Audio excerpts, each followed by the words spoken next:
நமச்சிவாய வாழ்க. நாதந்தாள் வாழ்க. இமைப்பொழுதும் என் நெஞ்சில் நீங்காதான் தாழ் வாழ்க. வாழ்க வளமுடன். அனைவருக்கும் இனிய வணக்கங்கள். நாம் இந்த பதிவில் வக்ர நிவர்த்தி அடையும் குரு பகவான் உங்கள் ராசிக்கு என்னென்ன பலன்களை தரப்போகிறார், அதற்கான பரிகாரம் என்ன என்பதனை பற்றி விரிவாக காண்போம். உங்கள் வாழ்வில் வளமும் நலமும் செல்வ செழிப்பும் பெற எல்லாம் வல்ல இறைவனை வேண்டி விரும்பி கேட்டுக்கொள்கிறேன். குரு பகவான் மகிழ்ச்சி, செல்வம், பெருமை மற்றும் செழுமையின் கிரகமாக விளங்குகிறார். ஒருவர் மீது குரு பார்வை பட்டுவிட்டால் அவர் வாழ்வில் பலவித உச்சங்களை தொடுவார். குரு பகவான் தற்போது வக்ர நிலையில் உள்ளார். அவர் டிசம்பர் 31ஆம் தேதி வக்ர நிவர்த்தி அடைய உள்ளார். அனைத்து ராசிகளுக்கும் மங்களகரமான வரங்களை அள்ளி கொடுப்பவர் குரு பகவான். வாழ்வில் முன்னேற்றம், பலவிதமான நன்மைகள் பெறுவதற்கு குருவின் ஆசி மிக அவசியமாகும். குருவின் பார்வை இருந்தால் எப்படிப்பட்ட பிரச்சனையாக இருந்தாலும் அதிலிருந்து மீண்டு வர முடியும் என்பது ஐதீகம்.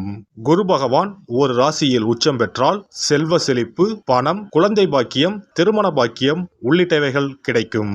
நவ கிரகங்களில் இடமாற்றம் மிகவும் முக்கியமானதாக கருதப்படுகிறது. ஒருவர் பிறக்கும் போது நவ கிரகங்கள் எந்தெந்த நிலையில் இருக்கின்றார்களோ அதனை பொறுத்தே அவர்களது ஜாதகம் அமைக்கப்படும். அந்த வகையில் தற்போது மேசராசியில் பயணம் செய்து வரும் குரு பகவான் வரும் டிசம்பர் 31ஆம் தேதி வக்ர நிவர்த்தி அடைகிறார். இதன் காரணமாக வரும் 2024ஆம் ஆண்டு 12 ராசிகளுக்கும் குரு பகவானின் தாக்கம் ஏற்படுகிறது. ஒரு சில ராசிகள் சிறப்பான பலன்களை பெறப்போகின்றனர். அது எந்தெந்த ராசிகள் என்பது குறித்து தெரிந்து கொள்வோம். கும்பராசி அன்பர்களே, உங்கள் ராசியில் தற்போது குரு பகவான் 3ஆம் இடத்தில் பயணம் செய்து வருகிறார். வரக்கூடிய புத்தாண்டில் இருந்து 4ஆம் வீட்டில் சஞ்சாரம் செய்ய உள்ளார். அதன் காரணமாக உங்களுக்கு யோகம் கிடைக்க உள்ளது. பணம் சம்பந்தப்பட்ட விஷயங்களில் இருந்த சிக்கல்கள் அனைத்தும் விலகப் போகின்றது. நண்பர்களின் முழு ஆதரவும் உங்களுக்கு கிடைக்கும். கணவன் மனைவிக்கு இடையே அன்பு அதிகரிக்கும். செலவுகள் ஏற்பட்டாலும் வரவிற்கு எந்த குறையும் இருக்காது. தொழிலில் நல்ல முன்னேற்றம் உண்டாகும். வியாபாரத்தில் சிக்கி கிடந்த லாபம் உங்களை தேடி வரும். வேலை செய்யும் இடத்தில் பதவி உயர்வு மற்றும் சம்பள உயர்வு கிடைக்க வாய்ப்பு உள்ளது. பதுங்கி வாழ்ந்த நீங்கள் இனி வெளிச்சத்திற்கு வருவீர்கள். நிம்மதி பிறக்கும். எதிர்பார்த்து ஏமாந்த பணம் வந்து சேரும். அதிக வட்டிக்கு வாங்கியிருந்த கடனில் ஒரு பகுதியை பைசல் செய்வீர்கள். உடல் ஆரோக்கியத்தில் மட்டும் கொஞ்சம் கவனம் செலுத்துங்கள். மனைவி வழியில் செலவுகள் வரும். உறவினர்கள், நண்பர்கள் சிலர் பணம் கேட்டு தொந்தரவு தருவார்கள். திருமண வயதை அடைந்தவர்களுக்கு தடைப்பட்ட சுப காரியங்கள் கைகூடி மகிழ்ச்சியை உண்டாக்கும். கணவன் மனைவி இடையே ஒற்றுமை பலப்படும். பொன், பொருள், ஆடை, ஆபரணங்கள் சேர்க்கையும் வீடு வாகனம் வாங்கக்கூடிய யோகமும் உண்டாகும். நீங்கள் எடுக்கும் முயற்சிகளுக்கு நல்ல ஆதரவு கிடைக்கும். மருத்துவ செலவுகளை எதிர்கொள்ள மருத்துவ காப்பீடு எடுத்துக்கொள்வது நல்லது. அதிக முதலீடுகள் கொண்ட செயல்களில் சற்று கவனத்துடன் செயல்பட்டால் நற்பலன் கிடைக்கும். உடல் ஆரோக்கிய ரீதியாக சிறு சிறு பாதிப்புகள் ஏற்பட்டாலும் எதையும் எதிர்கொண்டு தெம்புடன் செயல்படுவீர்கள். பண வரவுகள் சிறப்பாக இருப்பதால் குடும்ப தேவைகள் அனைத்தும் பூர்த்தியாகும். கடன்கள் யாவும் படிப்படியாக குறையும். ஆன்மீக தெய்வீக காரியங்களில் ஈடுபாடு உண்டாகும்.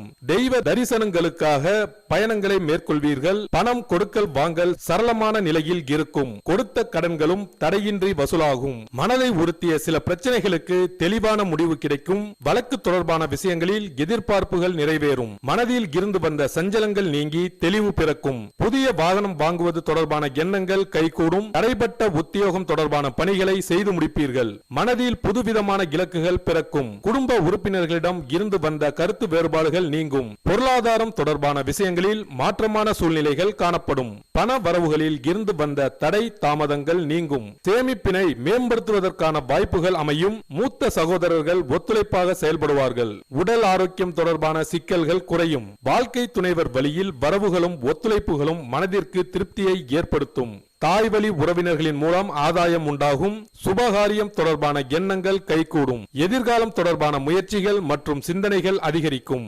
அரசு சார்ந்த துறைகளில் இருப்பவர்களுக்கு முன்னேற்றமான வாய்ப்புகள் உருவாகும். புதுவிதமான ஆடை ஆபரண சேர்க்கை உண்டாகும். மாணவர்கள் போட்டித் தேர்வுகளில் கலந்து கொண்டு வெற்றி வாய்ப்புகளை பெறுவீர்கள். வெளிநாடு மற்றும் வெளியூர் சென்று படிப்பதற்கான வாய்ப்புகள் உருவாகும். வேளாண்மை மற்றும் வங்கி சார்ந்த துறைகளில் ஆர்வம் அதிகரிக்கும். ஞாபக மறதி தொடர்பான பிரச்சனைகள் ஏற்பட்டு நீங்கும். கிடைக்கும். உபரி வருமானத்தை மேம்படுத்துவதற்கான வாய்ப்புகள் சாதகமாக அமையும். கடன் சார்ந்த உதவிகள் கிடைக்கப் பெறுவீர்கள். சக ஊழியர்களின் ஒத்துழைப்பு ஏற்படும். வங்கி தொடர்பான துறைகளில் இருப்பவர்களுக்கு முன்னேற்றம் உண்டாகும். வெளிநாடு தொடர்பான வேலைவாய்ப்புகளில் மகிழ்ச்சியான செய்திகள் கிடைக்கும். புதிய தொழில் தொடங்குவது தொடர்பான முயற்சிகள் கைகூடும். பெரிய அளவிலான முதலீடுகள் அதிகரிக்கும். தொழிலை விரிவுபடுத்துவதற்கான வாய்ப்புகள் உருவாகும். வியாபாரத்தில் புதிய பங்குதாரர்களை சேர்ப்பீர்கள். வியாபார நுட்பங்களை மற்றவர்களிடம் பகிராமல் இருப்பது நல்லது. கால்நடை தொடர்பான பணிகளில் லாபம் உருவாகும். பூக்கள் மற்றும் வாசனை திரவியங்களின் மூலம் மேன்மை ஏற்படும். அரசியல் சார்ந்த பணிகளில் இருப்பவர்களுக்கு புதிய பொறுப்புகளும் கௌரவ பதவிகளும் கிடைக்கப் பெறுவீர்கள். தலைமை பொறுப்பில் இருப்பவர்களிடம் இருந்து வந்த கருத்து வேறுபாடுகள் நீங்கி ஒற்றுமை உண்டாகும். பலதரப்பட்ட மக்களின் ஆதரவு கிடைக்கப் பெறுவீர்கள். கலை சார்ந்த துறைகளில் இருப்பவர்களுக்கு புதிய வாய்ப்புகள் கிடைக்கும். சிறு மற்றும் பெரும் பணிகளில் இருப்பவர்களுக்கு பொறுப்புகளும் கீர்த்திகளும் ஏற்படும். வர இருக்கின்ற குரு பயிற்சியின் மூலமாக தமக்கு எதிராக செயல்பட்டவர்களை வீழ்த்தி பிரச்சனைகளுக்கு தீர்வுகளை கண்டு புதிய இலக்குகளை நிர்ணயம் செய்வீர்கள். புதிய நபர்களிடம் குடும்ப விவகாரங்களை பகிர்வதையும் வாக்குறுதிகள் கொடுப்பதையும் தவிர்ப்பது நல்லது. வியாழந்தோறும் லட்சுமி நரசிம்மரை வழிபாடு செய்து வர முன்னேற்றமான சிந்தனைகளும் அதற்குண்டான உதவிகளும் கிடைக்கப் பெறுவீர்கள்.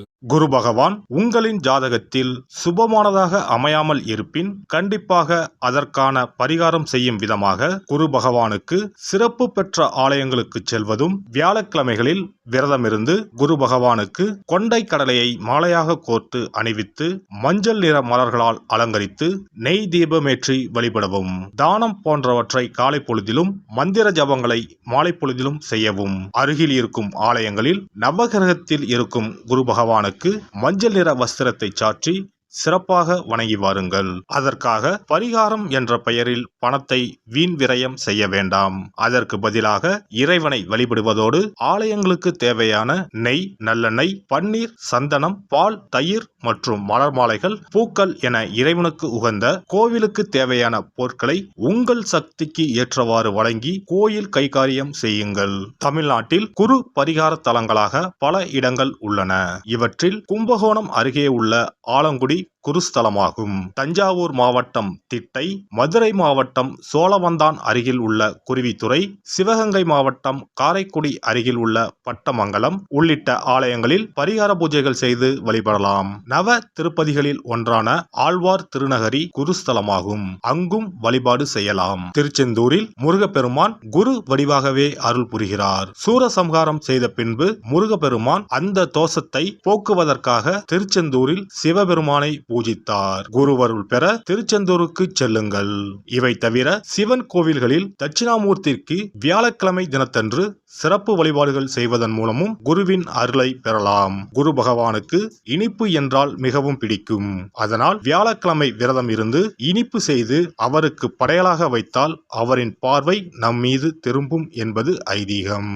எல்லாம் வல்ல இறையருளால் நீங்களும் உங்கள் அன்பு குடும்பமும் உடல் நலம், நீலாயுள், நிறை செல்வம், உயர் புகழ், மெய்ஞானம் ஓங்கி வாழ்க வளமுடன். இந்த வீடியோ உங்களுக்கு பிடிச்சிருந்தா லைக் பண்ணுங்க, ஷேர் பண்ணுங்க அண்ட் சப்ஸ்கிரைப் பண்ணுங்க. பக்கத்துல இருக்க பெல் ஐகானை கிளிக் பண்ணுங்க. நன்றி, வணக்கம், வாழ்க வளமுடன்.